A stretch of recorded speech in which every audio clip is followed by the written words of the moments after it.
All right, hey there. Welcome to COG 376. Today I'm going to show you a demonstration tool that I have cooked up to do some n-gram language modeling. Um, it's on my website, so you can go to the course website. This is my main page, and here is COG 376, which you should be familiar with by now. And here we are going to go to Babbl. Now this is a tool that I've made to do all the same stuff we've been talking about. I have the YouTube video up here of the kid embedded, same from the lecture. And this is the tool. We can watch Babbl do its thing. We can watch this Markov chain model, this n-gram model of language. We can watch it do its thing live. And in here are the different, this is where we'll put the training text up here. And I got some samples that we can load, similar from the lecture. We have the section where we can sort of interrogate what's going on in the model itself. What is it stored, right? What has the model learned from the text, as we discussed in the last lecture? And we can also set the n-gram size, which is useful.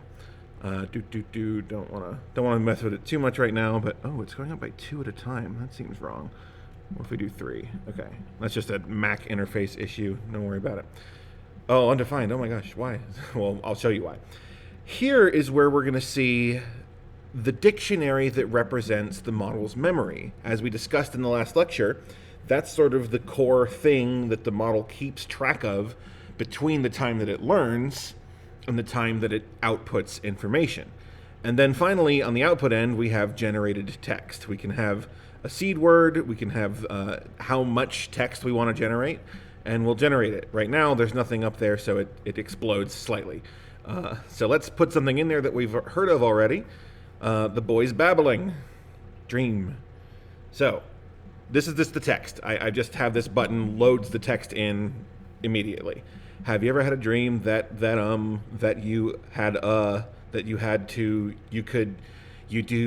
with, etc.? You've heard the video at this point. So now let's just go ahead and look at what's going on in the memory.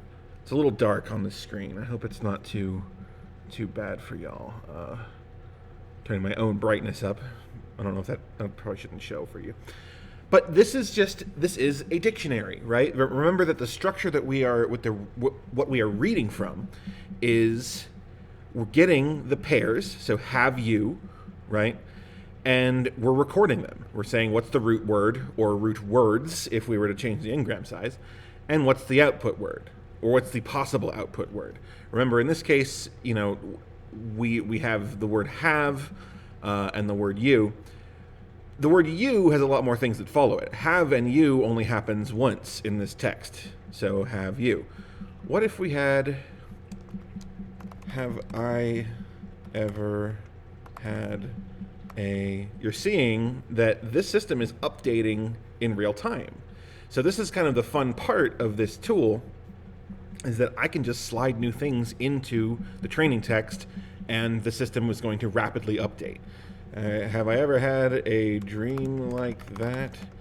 No, I do not think I have had such a dream.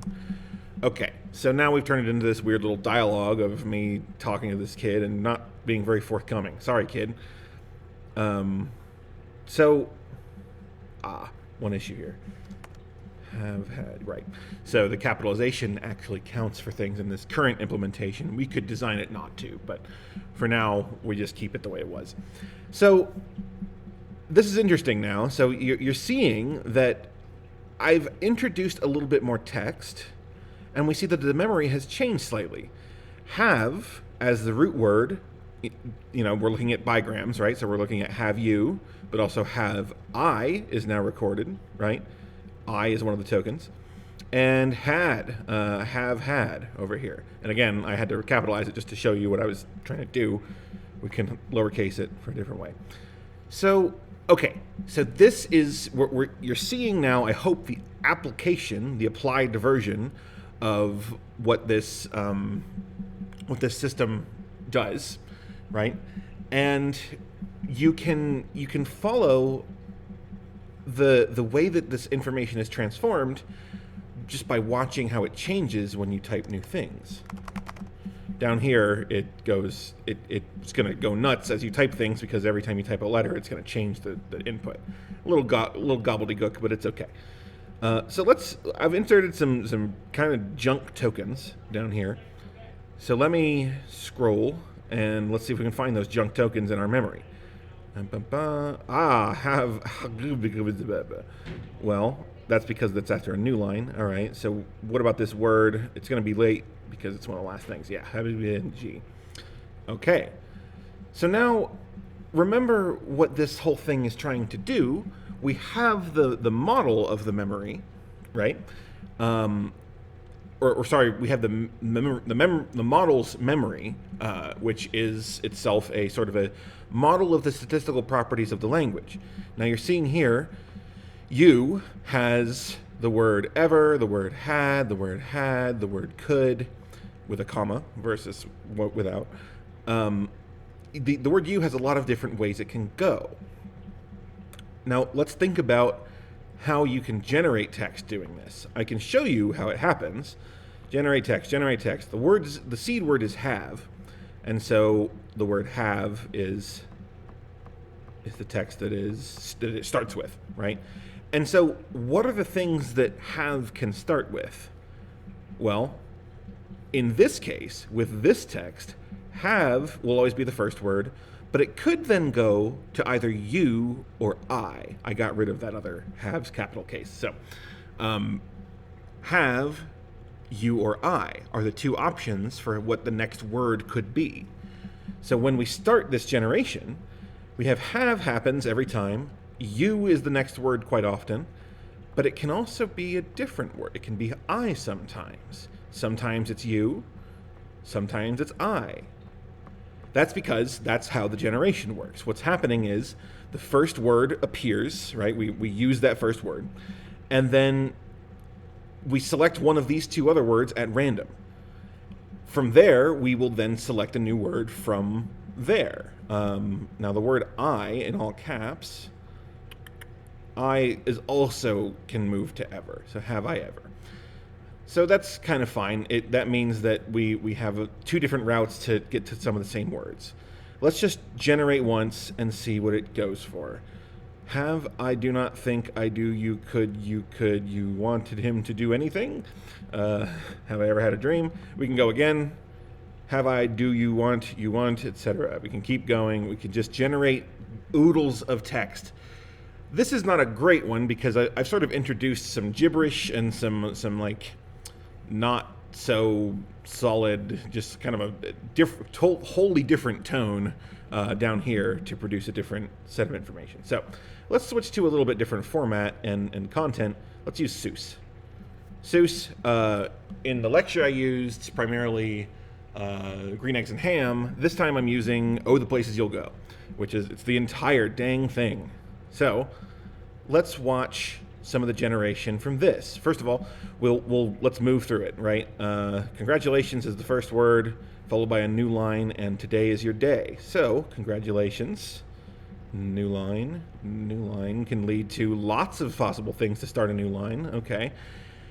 This is one of those things, this special character is new line, right? This is the way that carriage returns work, is that there is a special secret character there. You can actually see it highlighted right there, right? So when I highlight down, I have actually highlighted the new line character and the rest of the second line. So the point is, if I wanted to strip out all the new lines, I could, but it would make it trickier to generate text that had carriage returns in it. Down here, we see, hey, look, there's carriage returns all over the place. It makes it look kind of like a Dr. Seuss story. Sorry, I scrolled too fast. So let's continue. I keep sort of jumping ahead. I don't want to push that too far. So, congratulations. The next word is a new line, and then from there we could start any of these lines. So, let's look at the generated text. I just do a couple, right? Congratulations. So, get confused wherever you won't, and your gang will be best, of course. That's not find any not so good street. You'll start happening too. And it goes on and on. I could go on for 1,000 words or 10,000 words. Oi, I have generated 10,000 fake Dr. Seuss words. This is a lot. End your pants. Kid, you'll go. Unslumping yourself. All right, not sure how kosher all that is. Let's go back to maybe 100. So it's great. So you're seeing maybe the power of this thing, but it's not convincing language, right? It's not especially strong at producing language that is very realistic. Remember, we discussed that the n-gram size is going to be the thing that will change that for us. So instead of doing bigrams with the n-gram size of 2, let's ramp this up a little bit to trigrams. Aha. How does a trigram work in this situation? Sorry, kid. Well, think of it this way. Congratulations, bang, exclamation point, is the first token, right? The second token is that new line character.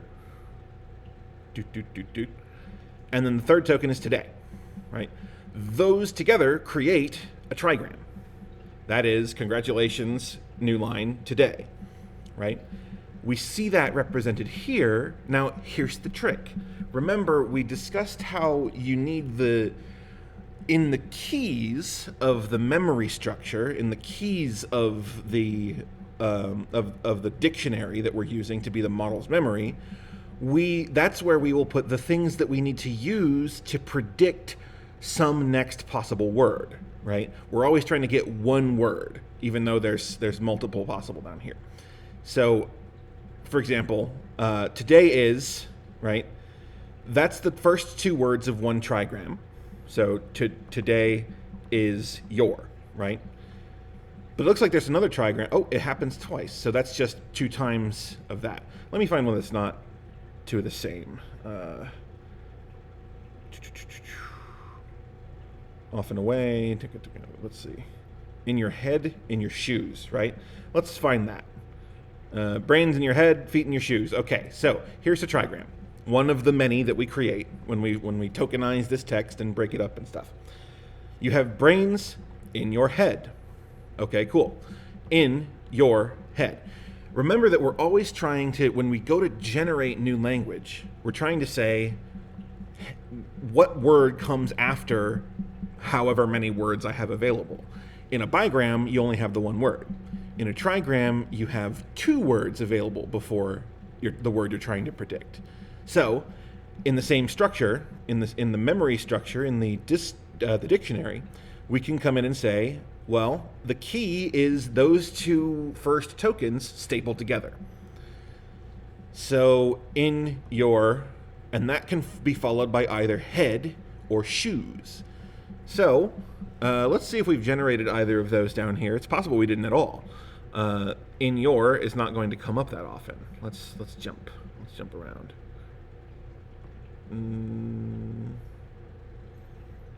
It's okay.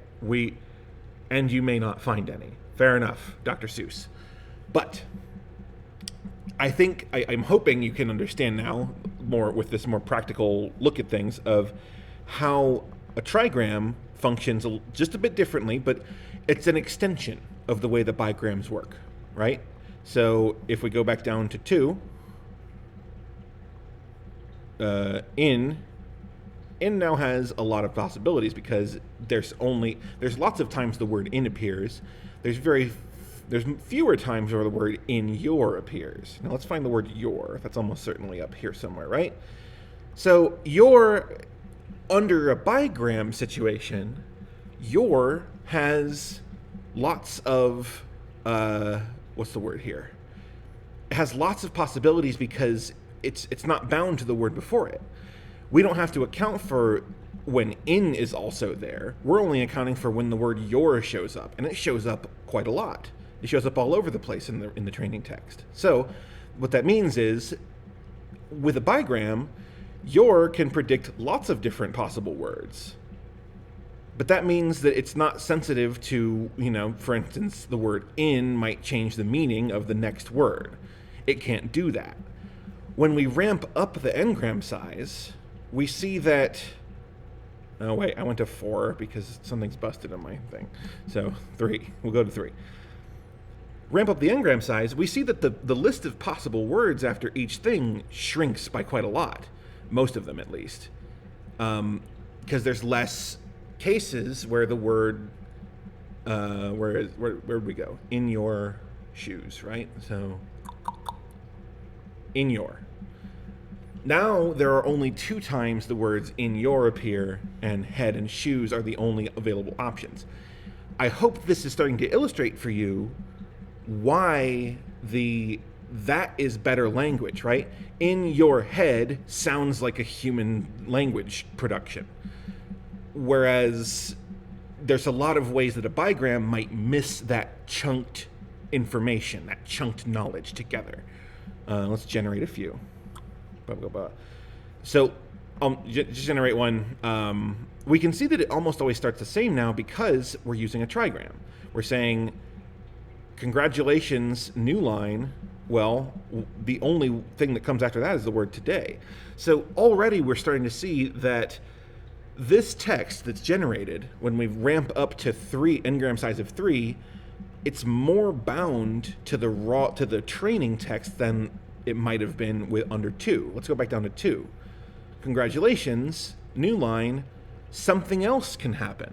Any other line can start. But when you go back to 3, now we are always stuck with the word today being the first line after congratulations. I hope you also see how that might carry forward. If I did an n-gram size of 5 or 6, we would be pinning even more of the story in place. But it would sound more real. So let's read through this one to see how it sounds. Congratulations, today is your day. Hey, that's kind of exactly what it was. You're off the great places. You're off and away. Well, got close. It replicated a little bit. You can get so confused. We've changed completely now. We've jumped to a whole different area. And that you'll be quite a lot. No, that's not for you, except when you don't, because sometimes you won't. Interesting. We're seeing more coherent sentences and couplets in this rhyming scheme because the things that rhyme together have more properties in common. Let's see how far up we can move this. Oh, come on. Ugh, it's taking 2 inputs at a time. How far up can we move the n-gram size before it starts to... it's indistinguishable from the original? So congratulations, today is your day. We've got 4 grams now. So today is your day or day. There's the 2 options. Today is your day, period. You're off and away, exclamation point. We managed to skip you're off to great places, but that's fine. You can steer yourself and choose and any direction you choose. You're on your own, and you know what you know. Let's see if we can find that. You can steer yourself. You can steer yourself any direction you choose. You're on your own, and you know what you know. And you are the guy who will decide where to go. That's an entire exact copy of something that was in the original text. This is showing how, I hope it's illustrating how the higher n-gram size creates more realistic text, but that realism comes with the cost of being more similar to the raw stuff that it was trained on. Let's just go all the way. Let's see how far up we can take it before it becomes... It's bound to the exact text. So, today is your day, your mountain is waiting, so get on your way. That's not quite it. 6, you're off to great places, you're off and away. You have brains in your head and feet in your shoes. You can steer yourself any direction you choose. You'll look up and down streets. Is that the next one? It is the next one. Okay. With your head full of brains. Yeah. So once we get to the n-gram size of 6, you can see that it no longer is generating anything but the original text. Now we can interrogate the memory of the system to figure out why that's true. little here. Congratulations, today is your day, or rather, sorry, congratulations, today, new line, today is your. Those 5 tokens, the only thing that has ever come after them in this text, when you consider all of them at once, is the word day. Uh-oh. As we scroll down, we start to see that essentially all we've done is rewrite the raw text. There is no decision making available.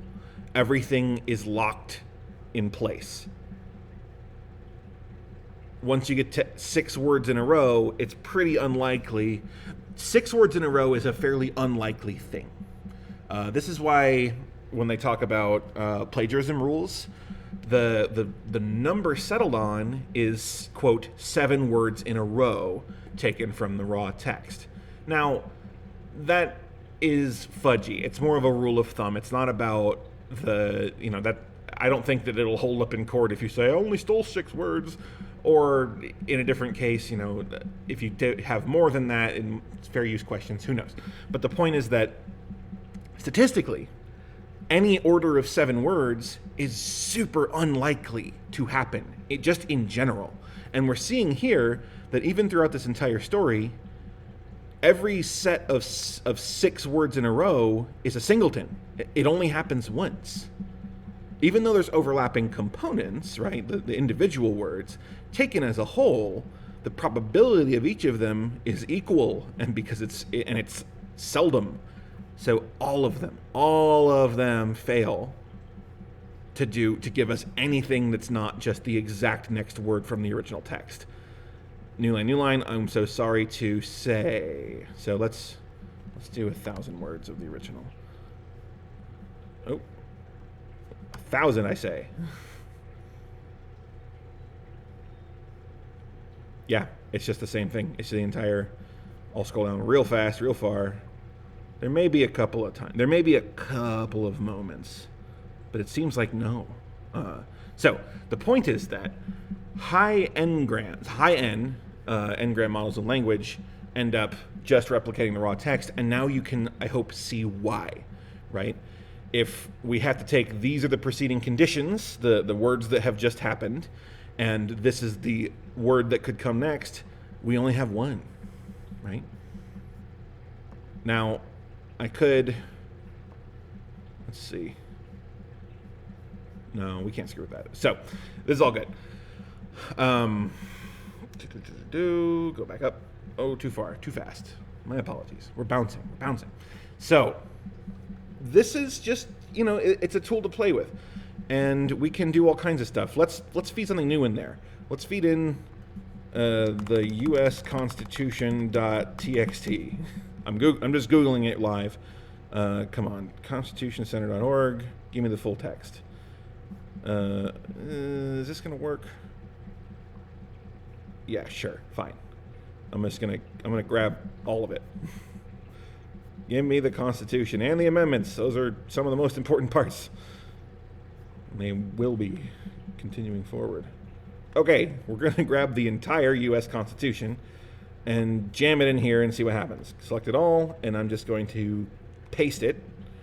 Look at this. Okay. Wow, that's a lot of text. Let's go back. So if we look at the top. Oh, shoot. Hang on. It's still stuck on this. So let's change it to 5. Let's change it back to 6. Now, when I do that, it takes a little bit of processing power to make it happen.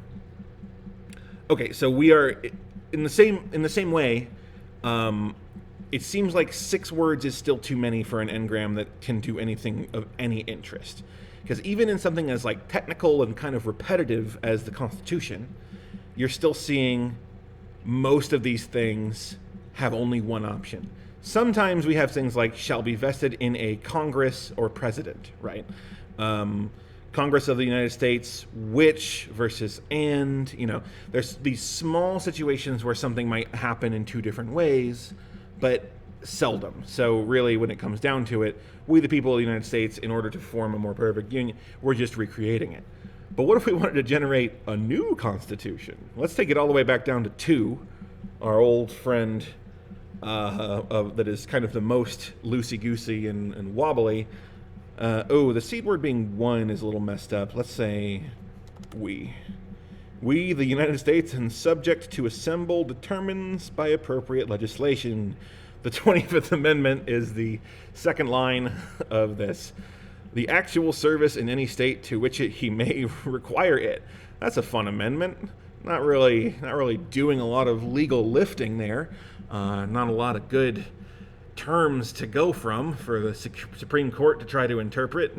But there it is. Our babbler has written a pretty junky looking constitution. Let's look at the 12th Amendment, Section 6, rights and they shall not, when called into the... Okay, this is too gibberishy. Let's get a third... Let's ramp it up to 3 trigrams, and see if we can make something slightly more coherent. Let's scroll up. We, the people of the other, adjourn for more than twice, and no warrants shall issue... Okay, it's kind of protecting itself from any sort of issuing warrants. The 18th Amendment, Section 1, full faith and credit shall be held illegal and void. Sorry, I'm making myself laugh, but it's kind of delightful when you screw around with language like this because it is inherently a little bit funny because you'll see it can make these things that are so close to natural human language that they just don't quite cut it, right? Now, let me do a trick. Let me do a trick here. I'm going to reload Seuss, and then I'm going to plug in the Constitution. So, let's see how much overlap we get between Seuss and the Constitution. Let's generate us 1,000 words of Seuss-titution.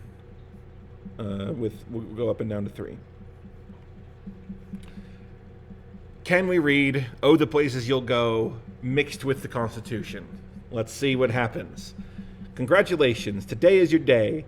Your mountain is waiting for the case of the number of electors of the senators present concur, and he shall be divided equally. Oh, man. And it goes on from there. It looks like Seuss doesn't recover very quickly, if at all. Oof. Seuss may not be back. There's not that many words.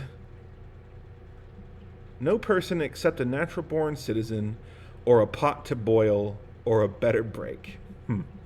Continuing on. Yeah. Not a lot. Not a lot of little dips into Seussical, but it's good. It's interesting. There's a version of this I could cook up that would kind of show where each source is being pulled from, but we won't fuss with that. It's very cool. So this is the idea. We blended 2 voices together. Man, Seuss never did come back. Why is that?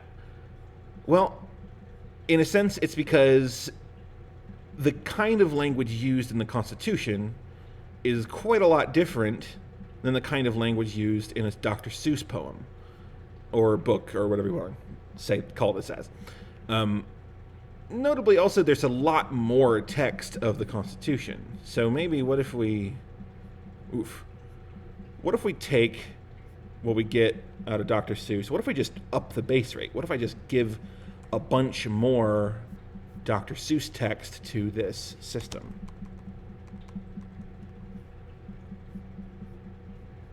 Is that going to change much? A lot of the words have a lot more options now, but they're all kind of the same options mostly. Let's see if the odds are good. Oops, sorry. When you're alone, if when we finally slip into here it is, you won't lag behind because you'll have the power. Okay, wait. And when you're alone, there's a very good chance you'll be best of the Senate, but shall have the speed. You'll find bright places where boom bands are playing. You have feet in your head.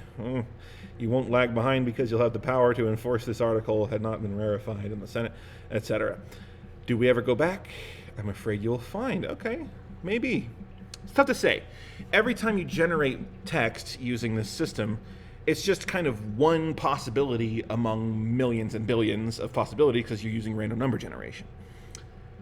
So, all this is just to demonstrate some of the stuff we talked about in the lecture before. I encourage you to come here and play with it. It's an interesting tool to just kind of screw around in. You can paste your own stuff in there. You can write your own text. Sometimes I like to hang out with my cat, but she's not really into it, so I just have to, like, go find something else to do on my own. Okay, 3 grams. Not a lot of options with 3 grams. What have we got on to 2? Not a lot of folding happening. We don't need 1,000 words of this. Let's make 50 words of this. Sometimes I have to, like, go find something else to do on my cat, but she's not really into it, so okay. What about go find something else to like, go find something else to hang out with my cat, blah, blah, blah, blah, blah, blah, blah, blah. You can write your own text, you can paste your own text, you can put whatever you want in here. Yeah, so this is just to demonstrate some of these cool ideas of how such a model works. I encourage you to play around with it, but otherwise, that is it. Thanks for hanging with this one. All right, take care.